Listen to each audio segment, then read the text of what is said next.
¿Qué es lo que vamos a aprender el día de hoy? Que luego del segundo militarismo, ¿no? Del prospecto del segundo militarismo, ya entramos en un desarrollo más diferente en el Perú. ¿Ok? La forma de vestimenta a nivel social, pues es como tú lo puedes visualizar ahí. Aún no alcanzaba la tecnología aquí en el Perú, ¿no? Aún todavía el transporte agricultor a través de los caballitos, era el transporte único, perdón, ¿no? La agricultura, vas a ver que era la herramienta más eficaz que en el Perú se daba, ¿no? Pero bien, ahora, los recursos, lo más importante, cuando hablamos de república aristocrática, es importante también hablar de los recursos. ¿Qué recursos tenía la república aristocrática? ¿No? En la hojita que te mandé hay un mapa, ahí vamos a también, si no lo tienes, pues no hay ningún problema, igual vamos a trabajarlo, ¿ok? Bien, ¿qué recursos tenía el Perú? En este caso, petróleo, ¿no? Recordemos que en la parte de Piura, Perú tenía petróleo, ¿ya? No te olvides, teníamos petróleo aquí en nuestro país. Luego de esto, ¿ya? Luego de eso también teníamos en la parte de la costa norte, teníamos azúcar, ¿ya? La famosa agricultura de azúcar, el trabajo del azúcar. Más abajito, en la costa sur, teníamos el algodón. Mira qué interesante, por un lado el azúcar y por un lado el algodón. Estábamos exportando esta materia prima, ¿ok? Luego de esta, pues también teníamos el caucho, ¿no? En este caso, en la parte de la selva del Perú, teníamos el árbol xiringo, conocido como el árbol del caucho. Esta materia prima se utilizó mucho en la Primera y la Segunda Guerra Mundial, muy importante y muy relevante, jóvenes también, ¿ok? Más relevante para la Segunda Guerra Mundial. Luego de esto, pues tenemos el cobre, ¿no? Las minas de cobre en Cerro de Pasco, que también lo teníamos y era un fragmento muy importante dentro de la economía de nuestro país, ¿ok? Y pues también tenemos acá el caucho también que estaba en dos partes, ¿ya? En nuestro país. Y por último, pues también tenemos en este lado lo que es la actividad de la lana, ¿ok? La lana. Ahora, cuando nosotros empecemos a desarrollar esta clase, te vas a dar cuenta que había familias, ¿ok? Muy poderosas, y aquí estaban los famosos hacendados. Esto ya son los famosos hacendados agricultores, ¿ok? De la agroexportación. Ese es el término que vamos a utilizar, el término de la agroexportación. El Perú tenía recursos, ya, en este caso, muy importantes en la materia prima, en lo que es el algodón y el azúcar, ya. Por el lado de Puno teníamos la lana, ya. Por el lado de acá de Piura tenemos el petróleo, en la selva peruana tenemos el caucho, ya. Y en la parte de la sierra de nuestro país teníamos el cobre. Entonces, ante esta situación y ante este maroma, de decirlo de esta forma, de recursos que teníamos aquí, el Perú estaba empezando a desarrollarse. ¿Ok? Estaba entrando en un proceso muy interesante de desarrollo, de la cual nos va a permitir lo siguiente, ¿no? Entonces, ¿cuáles eran las características más importantes? Cuando yo te pregunte cuáles son las características económicas más importantes dentro de la República Aristocrática, son las que tenemos acá, ¿ok? Desde el punto económico, el Perú tenía recursos para exportar. Teníamos petróleo, y recuerda que el petróleo es muy importante, ¿ya? Más para ese tiempo, ya que todo dependía de esta materia prima, la agroexportación en cuanto al algodón, al azúcar, ¿no? Y encontramos a un término, mira que hay una palabrita, ¿no? Aquí hay una palabrita, esto de acá, oligarcas, ¿ok? Los oligarcas, nunca te olvides de esto, por favor, los oligarcas son conocidos como los varones del azúcar, ¿ya? O también conocida como las 40 familias más importantes del Perú. Los oligarcas dominaban y manejaban, por decirlo así, la agroexportación de algodón y el azúcar. ¿Ok? Eran familias muy importantes, familias muy adineradas y familias que prácticamente pues se rotaban inclusive la presidencia del Perú. ¿Ya? Bien, vamos por otro lado, la minería, ¿no? En este caso la minería también era muy importante y estaba ubicada en el Cerro de Pasco. Luego tenemos la producción ganadera en la parte de Puno, la lana. En este caso, ya no son los oligarcas quienes dominan la lana, sino son los hacendados del sur, ya los hacendados del sur, denominados los famosos gamonales, ¿ok? Los gamonales ya son hacendados con un estereotipo feudal, de la cual pues los gamonales dominaban y manejaban, por decirlo así, la lana y la producción de esta, ¿no? Lo exportaban también y era un aspecto muy importante en este caso de lo que es la producción de la lana. Y por último tenemos el árbol del caucho, ¿ya? Que está ubicado en la selva peruana, que va a ser más adelante lo vamos a analizar también, donde pues este arbolito va a ser exportado de forma masiva. ¿ya? Aún en la República Aristocrática existía, pero no tenía mucha relevancia. Entonces, el árbol chiringo todavía no era muy relevante en ese tiempo hasta cuando estalla recién la Segunda Guerra Mundial y pues nosotros también tenemos que entrar obligatoriamente a la Segunda Guerra Mundial, entramos obligados y pues en ese tiempo teníamos un conflicto con nuestro país vecino, el Ecuador, pero como éramos aliados de Estados Unidos, teníamos que entrar a la Segunda Guerra Mundial y le declaramos la guerra a Hitler. Algo interesante, le declaramos la guerra a Hitler. Bien. Hasta acá se entiende, ¿verdad? Cuando yo te pregunte, ¿quiénes fueron los hombres que dominaron el algodón y el azúcar? Los oligarcas. ¿Quiénes fueron los hombres que dominaron la producción ganadera en la parte del sur? Los gamonales. No te olvides de esos términos, los oligarcas y los gamonales. ¿Ok? Bien, en lo económico estábamos así establecidos. ¿Ok? Entonces, la pregunta del día es, a ver, pregunta del día y quiero que me la respondan, ¿no? La pregunta es, durante la República Aristocrática, la actividad económica más importante fue la minería, la ganadería, la agroexportación, la extracción del caucho o la extracción del petróleo. Les pregunto, ¿cuál fue la actividad más importante? La C. A ver, Danita La dice la C. agroexportación. La C. La C. Muy bien. La C. Ok, entonces, muy bien, Dana Bedó, muy bien con todos los que han respondido. Entonces, la respuesta es la agroexportación, ¿ok? No te olvides, por favor, anótalo, subráyalo, escríbelo en un post y no sé. Entonces, tienes que entender que la actividad más importante en el tiempo de la República Aristocrática fue la agroexportación. La minería teníamos, pero no era muy relevante y no la exportábamos masivamente. La ganadería, pues, los gamonales, con tal que ellos estuvieran bien, no había ningún problema. El caucho todavía no era importante porque no estalla la Segunda Guerra Mundial. Y la extracción de petróleo, pues teníamos petróleo, pero no lo utilizábamos mucho porque recordemos que la agroexportación cuando trabajamos de agroexportación y agricultura, estamos hablando de un Perú retrasado todavía, ¿ok? Ni automóviles todavía llegaban al Perú. Los primeros automóviles llegan en el periodo del oncenio de Leguía. Ahí recién llegan los primeros carros al Perú, los famosos, la marca Ford. Los famosos autos Ford llegan acá al Perú por primera vez en el oncenio de Leguía, ¿no? Entonces, aquí todavía seguimos jalando caballito y nuestra carreta todavía, ¿no? En la República Aristocrática por el hecho de estar todavía en un periodo transitorio, ¿ya? Ok, entonces, a nivel social, ¿cómo estaba estructurado el Perú a nivel social, no? En el Perú solamente había 2 millones de habitantes. Mira qué interesante, solamente 2 millones de habitantes. Ahora, un ratito antes de que sigamos avanzando, me voy a ir al mapa, ¿ok? El Perú tenía una característica en esos años de tener todavía un territorio, un ratito voy a dibujar acá, disculpen, ¿ya?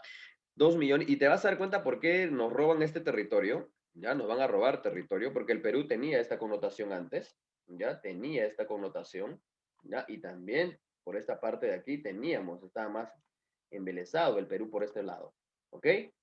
Entonces, acá limitamos con el Brasil, ¿verdad? Entonces, como éramos 2 millones de habitantes, poquísimos para ese periodo, ¿ok?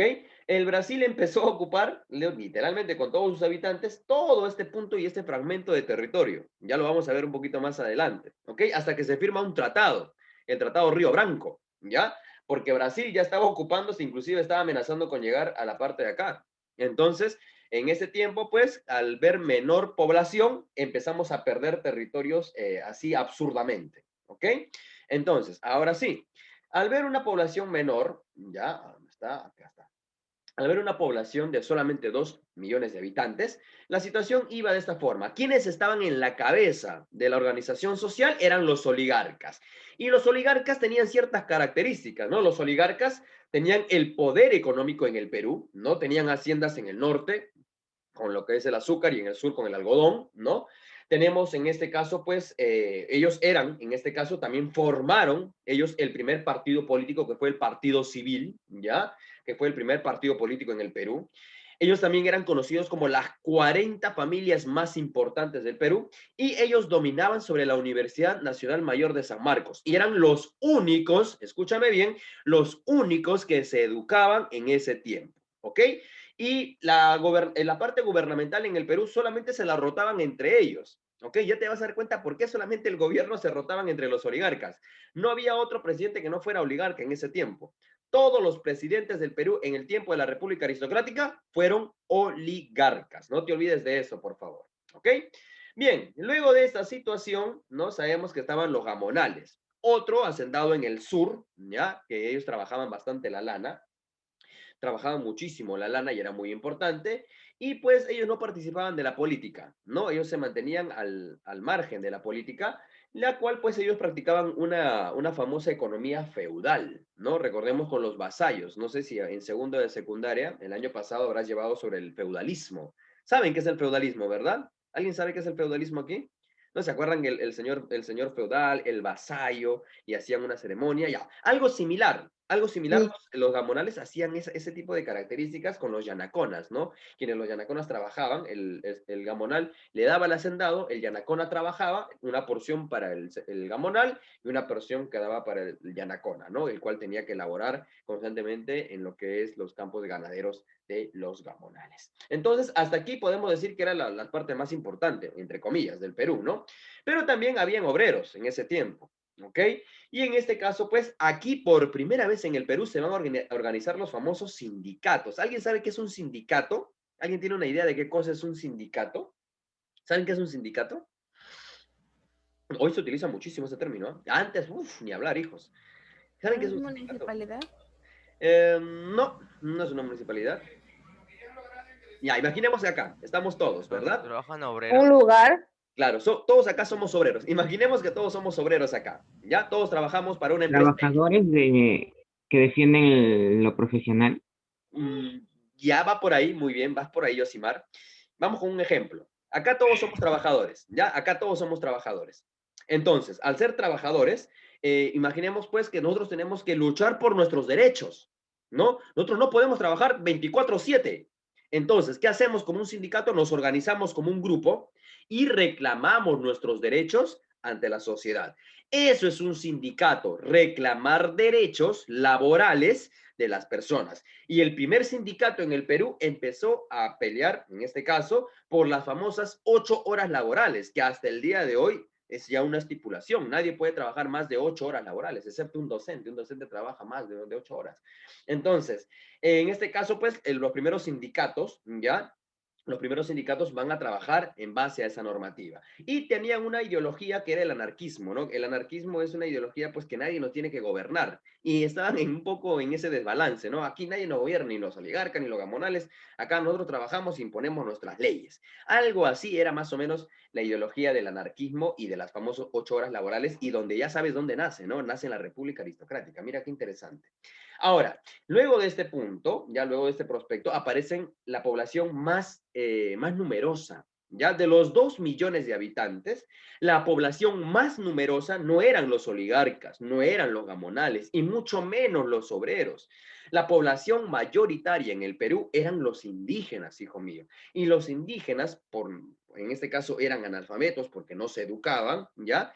Mira qué otra cualidad tenían. A mí me llama la atención la última parte. No tenían derecho al voto, ¿ok? No tenían derecho al voto. Entonces, y ellos decían y los oligarcas propusieron, solamente van a ir a elecciones los que son alfabetos. Los analfabetos no pueden votar. Entonces, ¿a quién le convenía esa ley? A estos de acá, ¿no? A estos de aquí. Porque ellos dominaban sobre la Universidad Nacional Mayor de San Marcos, ¿ok? Ellos tenían educación. Entonces, al tener educación, se rotaban el poder entre ellos. Es por eso que solamente los oligarcas gobernaban en el Perú y las personas mayoritarias ya no votaban porque eran, en este caso, analfabetos. ¿Te das cuenta un poco de la viveza? Y aquí entramos un poquito, ya un poquito al lado reflexivo. Reflexiona un poco, hijo mío. Cuando eres ignorante, pues lógicamente te desechan, te sobrepasan, ¿ya? Van encima de ti, pisotean tus derechos, ¿ya? Te entretienen con algunas cositas y por tu espalda hacen otras cosas. Entonces, recordemos que la ignorancia en ese tiempo, pues, no es algo, no es un pecado, ¿no? Pero en este caso la viveza podía más, en este caso de los oligarcas, ¿no? Y los oligarcas hacían y deshacían, en este caso, en el Perú. Bien, entonces a nivel social estaba estructurado de esta manera. Bien, ya hemos visto el lado económico, ya es muy importante ver el lado económico, ya vimos el lado social.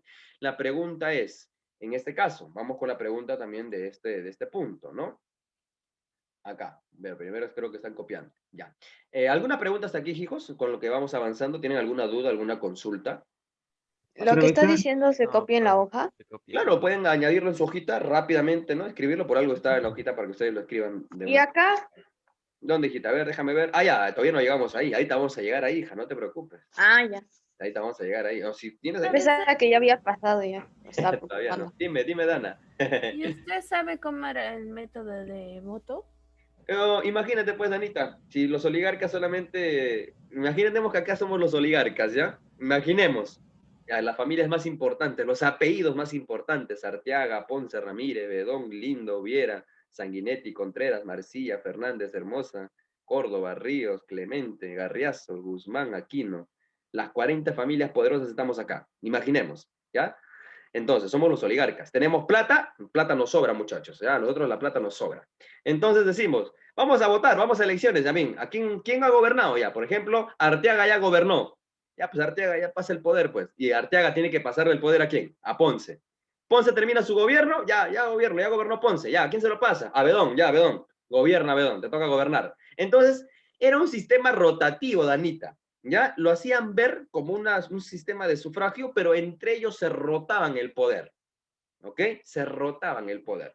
Entonces, pues, ellos como al tener dinero, ¿no? Al tener educación, pues, esa era su forma de trabajo, hija, en ese tiempo. Como ellos dominaban, como ellos trabajaban el famoso oligarcato y el gobierno aquí en el Perú, ¿no? Entonces, de esa forma, es estúpido, sí, es recontra estúpido, porque no se vivía la democracia, ¿no? Porque solamente era una rotación de poder.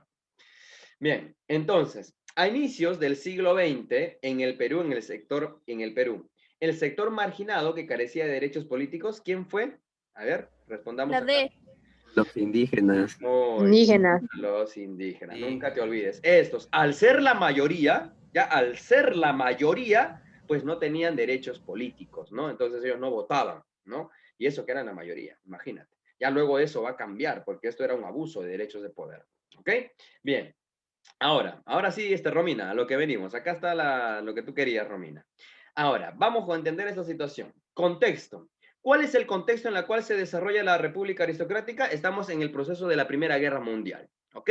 El mundo está en la Primera Guerra Mundial, Europa está desarrollándose la Primera Guerra Mundial y aquí en el Perú vivíamos la República Aristocrática, ¿ok? Ante esta situación, pues, antes de la República Aristocrática estaba el segundo militarismo, lo que hemos estudiado la semana pasada. Aquí tenemos el proceso del segundo militarismo que lo vamos a ver y luego de la República Aristocrática viene el famoso oncenio de Leguía. ¿Ok? Bien. En este caso vamos a partir del año 1895 ya hasta el año 1919. Ese es el tiempo que duró prácticamente ya la República Aristocrática. Bien, no te vayas a olvidar. Esto estamos hablando más o menos del siglo XIX, ¿ok? Y recordemos que lo más importante fue el famoso contrato Grace. ¿Se acuerdan del contrato Grace que hablamos la semana pasada, verdad? Ese contrato que hicimos con Inglaterra para que puedan llevarse los recursos y de esa forma el Perú pueda mantenerse estable. De la cual, pues, a la oligarquía también le beneficiaba esa situación. Bien, ahora sí, vamos acá a centrarnos en el segundo civilismo, que también es la República Aristocrática. Como todo proceso en la historia, tiene su auge y tiene su crisis y su caída, ¿ya? En este caso, el auge, el momento más importante, viene desde el año 1895 hasta el año 1912, ¿ok? Entonces, hasta ese tiempo ya aparecen estos presidentes, el famoso Nicolás de Piérola, ¿ya? Aparece también el presidente López de Romaña, Manuel Candamo, los Pardo, la familia más poderosa eran los Pardo en ese tiempo, ¿ya? Y acá hay un nombrecito bien interesante, el último presidente que está aquí en la lista, el señor Augusto Bernardino Leguía, ¿ok? Que también era un oligarca en esos tiempos. Ahora, Nicolás de Piérola impone el famoso impuesto a la sal, el cual era prácticamente pues el intento de recuperar ya las famosas salitreras del Perú en la parte sur, de la cual pues no llevó a mucho, ya no llevó a mucho, solamente intentó recuperar ese sector de lo que se había perdido ya en la Guerra del Pacífico, entonces pues él intenta recuperar esta situación, ¿no? Y lógicamente pues no llega más. El señor López de Romaña, en su gobierno, va a fundar la famosa Escuela de Agricultura, que hoy en día es la Universidad Agrónoma del Perú, que está en La Molina, no sé si algunos conocen o saben más o menos. Entonces, la Universidad Agrónoma del Perú fue fundada por el señor López de Romaña en su tiempo, mira qué interesante. Luego de eso tenemos al señor Manuel Candamo, que Manuel Candamo, pues, él intenta hacer el desarrollo de los ferrocarriles, pues, llevar las líneas ferroviarias a la sierra y a la selva del Perú y conectarlas con Lima, Entonces, pues, él intenta hacer ese desarrollo ferroviario, pero no se puede, ¿no? Ya que él, pues, no gobierna mucho tiempo, ya que fallece debido a una enfermedad que él tenía, ¿no? Y luego tenemos al señor José Pardo, el cual promueve la educación y el surgimiento de los sindicatos. Pero él promueve la educación para el sector de los oligarcas, ¿ok? Para ese sector nada más promueve la educación. Y en este caso, ¿te acuerdas que habíamos hablado del territorio entre Perú y Brasil? Listo. En el gobierno de Augusto Bernardino Leguía, ¿ya? Brasil estaba ocupando y llevándose mucho territorio. En ese caso, pues, Augusto Bernardino Leguía dice, ¿sabes qué, Brasil? Tranquilo, tranquilo. Eso de acá me pertenece, ¿ya? Eso de acá me pertenece. ¿Ya te llevaste eso? Está bien, llévatelo. Le regaló territorio a Brasil. ¿Sabes qué? Llévatelo. ¿Ya? Pero de aquí no avances. Y ese, en base a ese tratado con Brasil, Augusto Bernardino Leguía firma el Tratado Velarde Río Blanco. ¿Ok? Ese es el famoso tratado en la cual pues se pone un límite ya entre Perú y Brasil. Bien, entonces aquí tenemos a estos presidentes, ¿no? Y luego llega el momento de crisis, hijo mío, el momento cuando este gobierno entra en una crisis, o este periodo entra en una crisis, de la cual va más o menos del año 1912 al año 1919. Y aquí entran solamente 3 personajes, ¿ok? ¿Cuáles son? Primero tenemos al señor Guillermo Billinghurst, ¿ok? Billinghurst no era oligarca, pero entró al poder, ¿ok? En ese periodo que tiene Billinghurst, ¿ya? Billinghurst hace algo interesante, ¿ok? Él propone el famoso pan grande. ¿Qué es el pan grande? El pan grande es que en ese periodo de tiempo de la historia de nuestro país, la población más vulnerable, que eran los indígenas y los obreros, estaban pasando por una crisis alimentaria. ¿Y qué es lo que hace el señor Guillermo Billinghurst? Propone ya la baja de precios, ¿ya? La baja de precios en los productos comestibles, porque la inflación se había subido mucho, ¿ya? La inflación había subido mucho y los productos alimenticios estaban por las nubes, como ahora está pasando también una inflación. Acabo de ver en las noticias que un ramo de lechuga, un ramo de cebolla china está 25 soles. Lo que antes te costaba 50 céntimos, ahora te cuesta 25 soles. Un ramo de cebolla china, de lechuga. No sé si habrás visto las noticias. Estamos ahorita en una crisis Sí, rara, en verdad, La ¿no? lechuga cuesta 4 soles. Exactamente, hijo, lo que antes hoy te está costaba 10 un sol, soles lo el que antes kilo. ibas a la casera y decías, señora, dame 50 de China, ahora te venden a 25 soles. Eso ya es mucho. Demasiado. Exactamente, ¿no? Ahora, te das cuenta que en ese tiempo Billinghurst vio esa necesidad y con el pan grande, pues lógicamente él empieza a reducir y a ayudar a la población, a apoyar a la población, cosa que los oligarcas no hacían. Y como vieron en Guillermo Billinghurst, un enemigo del oligarcado, van a mandar un golpe de Estado, ¿no? ¿Y a quién mandan? Van a mandar al señor Óscar Benavides. Ya, este nombre es interesante que lo vamos a ver más adelante. Ya en cuarto de secundaria vamos a hablar mucho de Óscar Benavides. Óscar Benavides le da el golpe de Estado a Guillermo Billinghurst y justo cuando Óscar Benavides asume el poder, estalla la Primera Guerra Mundial, ¿ok? Estalla la Primera Guerra Mundial. Y ante ese proceso, nosotros sabemos cuando hay una guerra, ¿ok? Cuando hay un proceso gubernamental o un proceso militar en el mundo, sabemos que se necesitan recursos, ¿no? Sabemos que se necesitan recursos. Y para ese tiempo, pues, el Perú tenía recursos, muchachos. El Perú tenía sus recursos y el Perú también entra a la Primera Guerra Mundial vendiendo sus recursos, ¿ok? ¿Necesitan alimentos? Bien, tenemos azúcar y necesitan algo, necesitan uniformes, tenemos lana. Entonces, el Perú prácticamente estaba gozando de un proceso muy interesante de lo que es, y con el segundo gobierno de José Pardo empieza el famoso boom exportador. ¿Y qué es el boom exportador? El boom exportador es que el Perú empieza a vender su materia prima, exportar su materia prima a causa de la Primera Guerra Mundial. ¿Ok? Entonces, más o menos, ya más o menos, nos vamos dando cuenta, ya que el Perú estaba entrando en un proceso muy relevante, ya muy relevante, del proceso gubernamental y muy interesante porque el Perú empezó a generar ingresos. Ahora, ¿cómo se termina la República Aristocrática? ¿Te acuerdas del señor Augusto Bernardino Leguía? Bien, este hombrecito, ya este hombre, ¿qué es lo que va a hacer?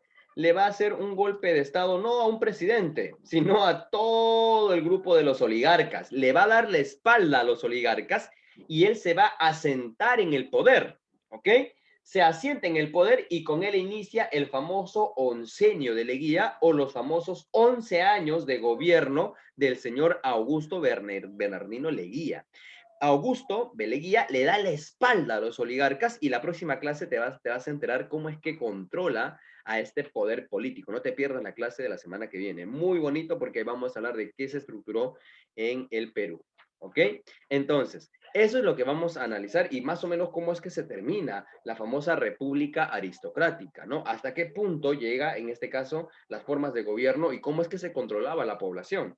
En este caso, Leguía no compartía el darle la espalda, ¿ya? Él no compartía con darle la espalda a la población. Ya te vas a dar cuenta cuando lleguemos al oncenio, Leguía lo que va a hacer es apoyar a la población, ya apoya a la población y le va a dar muchas cositas interesantes que ya vamos a ver la próxima clase. ¿Ok? Entonces, más o menos algo así fue el gobierno de la famosa República Aristocrática del Perú. ¿Ok? Chicos, creo que me queda un minuto. Por favor, vamos a volver a ingresar para poder terminar. Si, hijitos, volvemos a ingresar, hijos. Muchas gracias. Disculpen las molestias que el Zoom a veces se nos corta.